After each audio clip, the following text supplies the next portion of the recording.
Hi welcome back to my channel.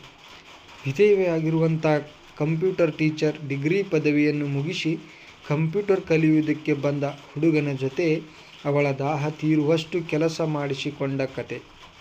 Friends, ಕಥೆಯಂತೂ ತುಂಬಾ ಸಖತ್ತಾಗಿದೆ. ಹಾಗಾಗಿ ಕೊನೆ ತನಕ ನೋಡಿ. ಅದಕ್ಕೂ ಮೊದಲು ವಿಡಿಯೋಗೊಂದು ಲೈಕ್ ಕೊಡಿ. ಕೊಟ್ರಾ ಸರಿ. ಹಾಗಿದ್ರೆ ಕತೆ ಶುರು ಮಾಡೋಣ. ಡಿಗ್ರಿ ಪದವಿಯನ್ನು ಮುಗಿಸಿದ ಪ್ರವೀಣ್ಗೆ ಮುಂದೆ ಏನು ಓದೋದಂತ ಯೋಚಿಸುತ್ತಾ ಇದ್ದ.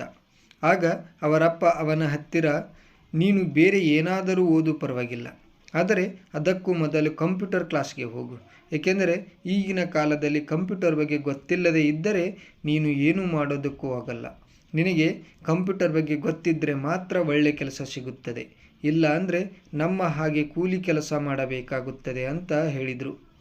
ಅದಕ್ಕವನು, ಸರಿಯಪ್ಪ, ನಾನು ನಾಳೆಯಿಂದ ಕಂಪ್ಯೂಟರ್ ಕ್ಲಾಸ್ಗೆ ಹೋಗ್ತೀನಿ, ಇವತ್ತೇ ಹೋಗಿ ಫೀಸ್ ಬಗ್ಗೆ ತಿಳ್ಕೊಂಡು ಬರ್ತೀನಿ ಅಂತ ಹೇಳಿದ. ಪ್ರವೀಣ್ ಡಿಗ್ರಿ ಮುಗಿದ ನಂತರ ಮನೆಯಲ್ಲಿ ಸುಮ್ಮನೆ ಕೂರ್ತಾ ಇರಲಿಲ್ಲ. ಯಾವುದಾದರೊಂದು ಕೆಲಸಕ್ಕೆ ಹೋಗ್ತಾ ಇದ್ದ. ಕ್ಯಾಂಟರಿಂಗ್, ಪೇಂಟಿಂಗ್, ಹೀಗೆ ಯಾವ ಕೆಲಸ ಸಿಕ್ಕಿದ್ರೂ ಬಿಡ್ತಾ ಇರಲಿಲ್ಲ. ಹಾಗಾಗಿ ಕಂಪ್ಯೂಟರ್ ಕ್ಲಾಸ್ ಫೀಸನ್ನು ಅವನೇ ದುಡಿದ ಹಣದಲ್ಲಿ ಕಟ್ಟಿದ. ಪ್ರವೀಣ್ ಏನು ಮಾಡ್ತಿದ್ದ ಅಂದರೆ, ಒಂದೊಂದು ದಿನ ಬಿಟ್ಟು ಕಂಪ್ಯೂಟರ್ ಕ್ಲಾಸ್ಗೆ ಹೋಗ್ತಾ ಇದ್ದ. ಆಗ ಕಂಪ್ಯೂಟರ್ ಟೀಚರ್ ಆಗಿರುವ ಸ್ವಾತಿ ಮೇಡಮ್, ಪ್ರವೀಣ್ ಹತ್ರ ಯಾಕೆ ನೀನು ಒಂದೊಂದು ದಿನ ಬಿಟ್ಟು ಕಂಪ್ಯೂಟರ್ ಕ್ಲಾಸ್ಗೆ ಬರ್ತಾ ಇದ್ದೀಯಾ ಅಂತ ಕೇಳಿದರು. ನೀನು ಹೀಗೆ ಮಾಡಿದರೆ ನಿನಗೆ ಕಂಪ್ಯೂಟರ್ ಬಗ್ಗೆ ತಿಳ್ಕೊಳ್ಳೋಕ್ಕೆ ತುಂಬ ಸಮಯ ಬೇಕಾಗುತ್ತೆ, ಹಾಗಾಗಿ ನೀನು ಪ್ರತಿದಿನ ಬರಬೇಕು ಅಂತ ಹೇಳಿದರು. ಅದಕ್ಕವನು, ಮೇಡಮ್, ನಾನು ಕೆಲಸಕ್ಕೆ ಹೋಗ್ತೀನಿ, ಹಾಗಾಗಿ ನನಗೆ ಪ್ರತಿದಿನ ಬರುವುದಕ್ಕೆ ಕಷ್ಟವಾಗುತ್ತೆ. ಒಂದು ವೇಳೆ ನಾನು ಕಂಪ್ಯೂಟರ್ ಕ್ಲಾಸ್ಗೆ ಪ್ರತಿದಿನ ಬಂದರೆ ನನಗೆ ಅಲ್ಲಿ ಯಾರೂ ಕೂಡ ಕೆಲಸ ಕೊಡೋದಿಲ್ಲ ಅಂತ ಹೇಳಿದ. ಅದಕ್ಕೆ ಸ್ವಾತಿ ಮೇಡಮ್ ಹೇಳಿದ್ಲು, ಪ್ರವೀಣ್, ನೀನು ಪ್ರತಿದಿನ ಕೆಲಸಕ್ಕೆ ಹೋಗು ಪರವಾಗಿಲ್ಲ, ಆದರೆ ಕೆಲಸ ಮುಗಿಸಿ ಕಂಪ್ಯೂಟರ್ ಕ್ಲಾಸ್ಗೆ ಬಂದರೆ ಸಾಕು, ನಾನು ಹೇಳಿಕೊಡ್ತೀನಿ ಅಂತ ಹೇಳಿದರು. ಆಗ ಪ್ರವೀಣ್ಗೆ ಖುಷಿಯಾಗಿ, ಸರಿ ಮೇಡಮ್, ನಾನು ಕೆಲಸ ಮುಗಿಸಿ 5 ಗಂಟೆಗೆ ಕಂಪ್ಯೂಟರ್ ಕ್ಲಾಸ್ಗೆ ಬರ್ತೀನಿ ಅಂತ ಹೇಳಿದ. ಸ್ವಾತಿ ಮೇಡಮ್ ವಿಧವೆ, ಹೆಣ್ಣು, ಅವಳಿಗೆ 7 ವರ್ಷದ ಮಗನಿದ್ದಾನೆ. ಅವಳು ಜೀವನ ಸಾಗಿಸುವುದಕ್ಕೆ ಕಂಪ್ಯೂಟರ್ ಬಗ್ಗೆ ಹೇಳಿಕೊಡುತ್ತಾಳೆ. ಅದು ಅಲ್ಲದೆ ಅವಳ ಗಂಡ ಸಾಯುವ ಮುನ್ನ 12ರಿಂದ 17 ಬಾಡಿಗೆ ಮನೆಯನ್ನು ಮಾಡಿದ್ದ. ಹಾಗಾಗಿ ಸ್ವಾತಿಗೆ ಆದಾಯದ ವಿಚಾರದಲ್ಲಿ ಯಾವುದೇ ರೀತಿಯ ತೊಂದರೆ ಆಗಲಿಲ್ಲ. ಅವಳಿಗೆ ತಿಂಗಳಿಗೆ 40ರಿಂದ 50 ಸಾವಿರ ರೂಪಾಯಿ ಬಾಡಿಗೆ ಹಣವೇ ಬರ್ತಾ ಇತ್ತು. ಹಾಗಾಗಿ ಅವಳ ಜೀವನ ಸಲೀಸಾಗಿ ನಡೀತಾ ಇತ್ತು. ಫ್ರೆಂಡ್ಸ್, ಆದಾಯ ಎಷ್ಟಿದ್ದರೇನಂತೆ, ಸುಖ ಸಂತೋಷ ಇರಬೇಕೆಂದರೆ ಜೀವನಕ್ಕೊಬ್ಬ ಸಂಗಾತಿ ಇದ್ದರೆ ಮಾತ್ರ ತಾನೇ. ಸ್ವಾತಿಗೆ ಹಲವಾರು ವರ್ಷಗಳಿಂದ ಸುಖವೇ ಸಿಕ್ಕಿರಲಿಲ್ಲ. ಅವರ ಮನೆಯವರು ಇನ್ನೊಂದು ಮದುವೆ ಮಾಡಿಕೊ ಅಂತ ಹೇಳಿದ್ರು. ಇವಳು ಮಾತ್ರ ಇನ್ನೊಂದು ಮದುವೆ ಮಾಡಿಕೊಳ್ಳುವುದಕ್ಕೆ ಹೋಗಲಿಲ್ಲ. ಬೆಳಗ್ಗೆಯಿಂದ ಸಂಜೆ 5 ಗಂಟೆ ತನಕ ತುಂಬ ಮಕ್ಕಳು ಕಂಪ್ಯೂಟರ್ ಕ್ಲಾಸ್ನಲ್ಲಿ ಇರ್ತಾ ಇದ್ರು.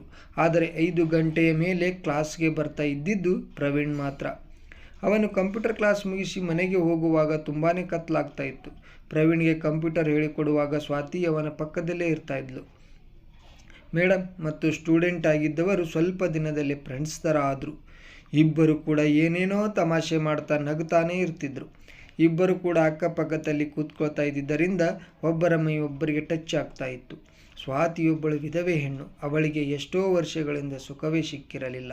ಹಾಗಾಗಿ ದಿನ ಕಳೀತಾ ಇದ್ದಂಗೆ ಸ್ವಾತಿ ಮೇಡಮ್ಗೆ ಪ್ರವೀಣ್ ಮೇಲೆ ಏನೋ ಒಂಥರ ಆಕರ್ಷಣೆಯಾಗಿ ಅವನ ಮೇಲೆ ಆಸೆಯಾಗುವುದಕ್ಕೆ ಶುರುವಾಯಿತು.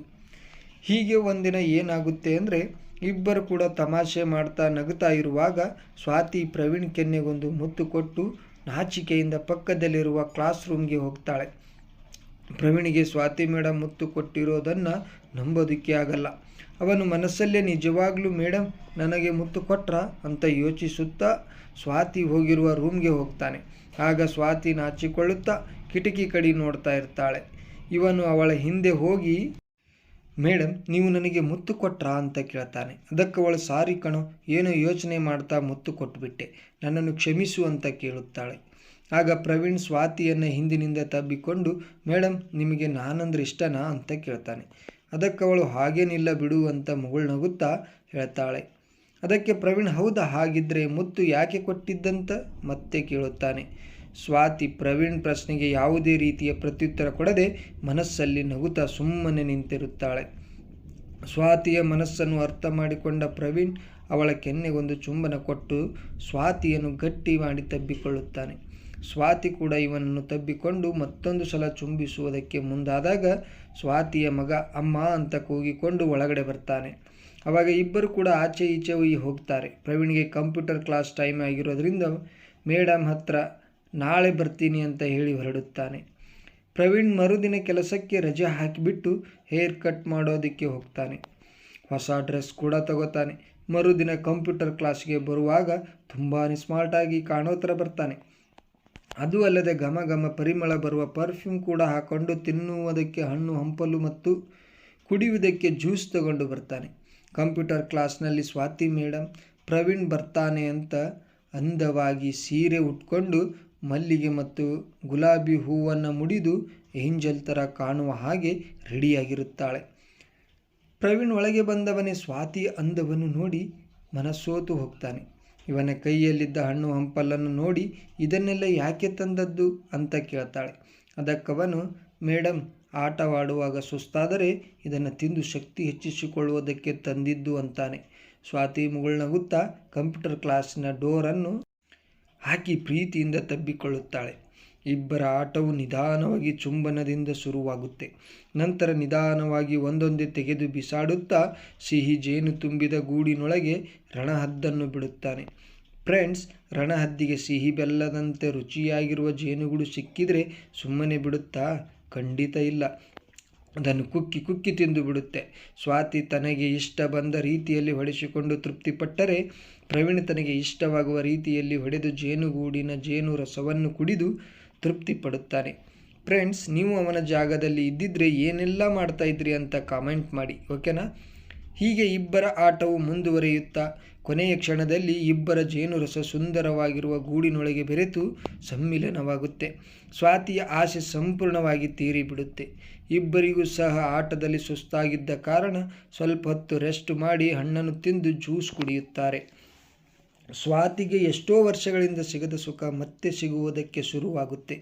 ಹೀಗೆ ಪ್ರತಿದಿನ ಕೂಡ ಇಬ್ಬರ ಆಟವು ಮುಂದುವರಿಯುತ್ತೆ. ಪ್ರವೀಣ್ 3 ತಿಂಗಳಲ್ಲಿ ಮುಗಿಸಬೇಕಾದ ಕಂಪ್ಯೂಟರ್ ಕ್ಲಾಸನ್ನು 1 ವರ್ಷವಾದರೂ ಮುಗಿಸುವುದಿಲ್ಲ.